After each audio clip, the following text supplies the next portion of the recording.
Welcome to KTV Telugu. నేను Vasant. Machine 2024 విజేతల వరకు కార్యక్రమంలో ఆంధ్రప్రదేశ్ రాజకీయాల్లో సీనియర్ నేతల్లో ఒకరు ధర్మాన ప్రసాదరావు.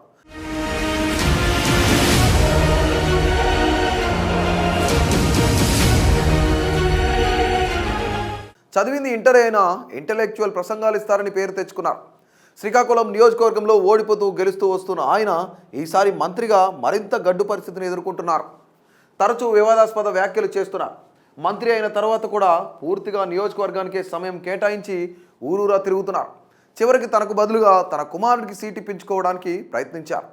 కానీ ఆయనే పోటీ చేయాలని జగన్ తేల్చి చెప్పారు. తెలుగుదేశం పార్టీ తరఫున మాజీ ఎమ్మెల్యే లక్ష్మీదేవి పోటీ చేసే అవకాశాలున్నాయి. తెలుగు రాష్ట్రాల్లో మొట్టమొదటి జిల్లా శ్రీకాకుళం. ఆ జిల్లాలో రాజకీయాలు భిన్నంగా ఉంటాయి. ప్రజలు ఏదైనా ఒకే పార్టీకి పట్టం కడతారు. శ్రీకాకుళం అసెంబ్లీ నియోజకవర్గంలో పరిస్థితి మరింత భిన్నం. ఉమ్మడి రాష్ట్రంలో కాంగ్రెస్ పార్టీలో కీలక నేతల్లో ఒకరిగా పేరు తెచ్చుకున్న ధర్మాన ప్రసాదరావు శ్రీకాకుళం నియోజకవర్గం నుంచి పోటీ చేస్తూ వస్తున్నారు. గత 4 ఎన్నికల్లో 3 సార్లు ఆయన విజయం సాధించారు. కానీ ఎప్పుడూ ఆయన మెజారిటీ 10,000 ఓట్ల దరిదాపుల్లోకి రాలేదు. గత ఎన్నికల్లో 5,000 ఓట్ల తేడాతో గెలిస్తే జనసేన పార్టీకి 7,500 ఓట్లు వచ్చాయి. జనసేన ఓట్లు చీల్చబట్టి గత ఎన్నికల్లో ధర్మాన బయటపడ్డారు. లేకపోతే వరుసగా రెండోసారి ఓడిపోయేవారు. కానీ జనసేన పుణ్యమాని ఆయన గెలవటంతో పాటు రెండో టర్మ్లో ఆయన మంత్రిగా బాధ్యతలు చేపట్టారు. సీనియర్ నేతగా రాజకీయ వ్యూహాలు అమలు చేయడంలో ధర్మాన ప్రసాదరావు దిట్ట. వచ్చే ఎన్నికల్లో మళ్లీ ఆయనే పోటీ చేయటం ఖాయం. కానీ ఆయన ఇటీవలే కాలంలో పెద్దగా ఆత్మవిశ్వాసం లేని రాజకీయాలు చేస్తున్నారు. ఏ కార్యక్రమం పెట్టుకున్నా లబ్ధిదారులను ఏ గుర్తుకు ఓటు వేస్తారని అడుగుతారు. వారు సైకిల్ అని చెబుతారు. ఈ వీడియోలు సోషల్ మీడియాలో వైరల్ అవుతూ వస్తున్నాయి. టీడీపీకి ఓటు వేస్తే ఏదో జరిగిపోతుందని ఓటర్లను భయపెట్టేలా మాట్లాడుతున్నారు. కానీ అవి రివర్స్లో ప్రజల్లోకి వెళ్తున్నాయి.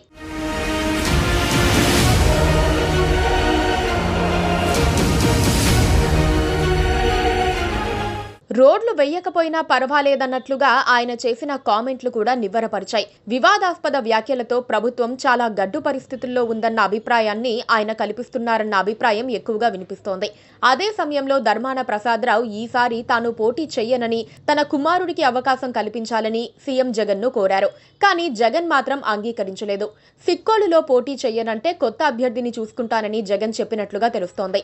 పార్లమెంటుకు పోటీ చేయమని ఆఫర్ ఇచ్చినా ధర్మాన వద్దని చెప్పేశారు. దీంతో ఆయనకు టికెట్ నిరాకరించటం లేదా మార్పు చేయటం ఉండకపోవచ్చు. ఆయనే అభ్యర్థి, కానీ ఇప్పటికే ఆయన చేతులెత్తేసినట్లుగా రాజకీయం చేయటం సమస్యగా మారుతోంది. వివిధ సామాజిక వర్గాలను తన వైపు తిప్పుకునేందుకు ధర్మాన చేసిన ప్రయత్నాలు విఫలమవుతున్నాయి. నగరంలో కళింగ కోమట్లు తనకు ఎప్పుడూ పూర్తి స్థాయిలో ఓట్లేయటం లేదని భావించిన ధర్మాన ఇటీవలే వారి మనసు గెలుచుకోవటానికి ప్రయత్నించారు. కళింగ కోమట్లు తనకు ఓట్లేయటం లేదని వారి కోసం ప్రత్యేక కార్యక్రమాలు చేపట్టారు. కానీ అవి రివర్స్ అయ్యాయి. తమను నిర్లక్ష్యం చేస్తున్నారని ఆయనకు మద్దతుగా ఉన్నవారు వ్యతిరేకమయ్యే పరిస్థితి ఏర్పడింది. అదే సమయంలో కళింగ కోమట్లకు ఎన్నికల ముందు జగన్మోహన్ రెడ్డి ఇచ్చిన హామీల్లో ఒక్కటి కూడా నెరవేరలేదన్న విమర్శలు ఉన్నాయి. 2019లో ధర్మాన గెలిచిన తర్వాత మంత్రి పదవి దక్కనంత వరకు ఆయన మీద ప్రజలకు సానుభూతి ఉండేది. ప్రస్తుతం అది కనిపించటం లేదు. ధర్మాన కూడా 2024లో గెలిచే పరిస్థితి లేదని భావించారో ఏమో అందరినీ దూరం పెడుతూ వస్తున్నారు. ఆయన వ్యవహార శైలిని క్యాడర్ జీర్ణించుకోలేకపోతోంది. తెలుగుదేశం పార్టీ తరఫున గుండా ఫ్యామిలీ నుంచి మాజీ మంత్రి అప్పల సూర్యనారాయణ, ఆయన భార్య మాజీ ఎమ్మెల్యే లక్ష్మీదేవి పార్టీని బలోపేతం చేయడం కోసం నియోజకవర్గం అంతా తిరుగుతున్నారు. 2014 ఎన్నికల్లో ధర్మానపై గుండా లక్ష్మీదేవి గెలిచారు. అయితే టికెట్ రేసులో కొత్త వ్యక్తులు వచ్చి చేరడం ఆసక్తికరంగా మారింది. కింజారపు కుటుంబానికి విధేయుడిగా ఉన్న గోండు శంకర్ శ్రీకాకుళం నుంచి టికెట్ ప్రయత్నాలు చేస్తున్నారు. గుండా లక్ష్మీదేవికి సమాంతరంగా కార్యక్రమాలు నిర్వహిస్తున్నారు. గ్రూప్ రాజకీయాలకు తెరతీస్తున్నారు.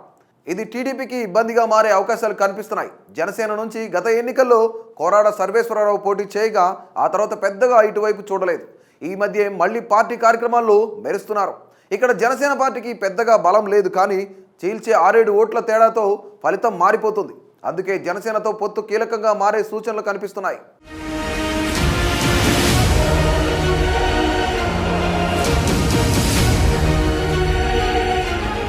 సో ఇలాంటి మరిన్ని ఇంట్రెస్టింగ్ అప్డేట్స్ కోసం మా కేటీవీ తెలుగును సబ్స్క్రైబ్ చేయండి. అంతవరకు సెలవు, నమస్తే.